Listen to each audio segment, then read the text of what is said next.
and welcome to Car Firm. Today we have our 12 plates Land Rover Freelander 2 with us for a virtual test drive, and I've been driving this vehicle around for a little while now. Very easy, comfortable car to be in, fairly practical. I love the seating position because you're actually a lot higher up in the car than you might seem on the from the outside. Gives you great visibility and overall a very good seating position. Now, steering wheel is really nice and light on this vehicle, very easy to use. However, having said that, it's not one of those steering wheels that's super lighted. It just doesn't do much. It's actually very direct, very responsive, and it's pretty on point, to be honest with you.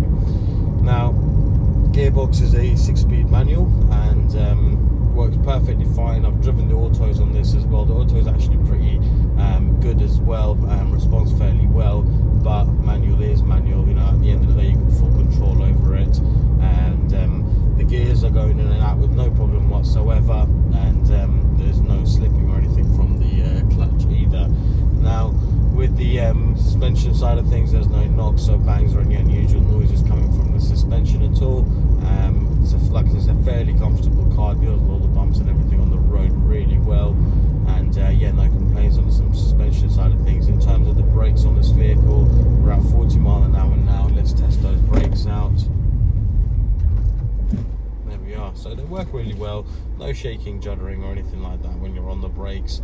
And if you were to do an emergency stop, of course you'll come to a stop a lot quicker than that, but just to demonstrate it to you to see, no noises or juddering or anything like that.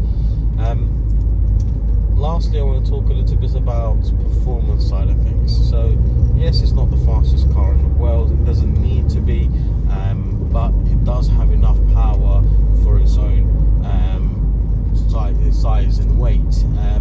Like, for example, I'm in 30 miles an hour now, drop it down to second gear, foot flat down. It's got torque because it's a diesel. It's got plenty of torque and it pulls really well. I'm going to demonstrate that for you one more time, just along here. But this time we will go from almost standstill from first gear, 10 miles an hour, foot flat down, straight into second gear, third gear, that's 50 miles an hour, hold it down until it gets to 60, there we go, 4,000 RPM into fourth gear. So, like I said, you really don't have to try. It's got plenty of power for what it needs. Drives absolutely spot on overall. There's nothing I can fault about it. If you are interested in it, head over to our website, carfirm.co.uk. You can reserve it with a fully refundable £100, and we'll hold the fee for 7 days. Any questions, get in touch with us, and we look forward to hearing from you. Thank you.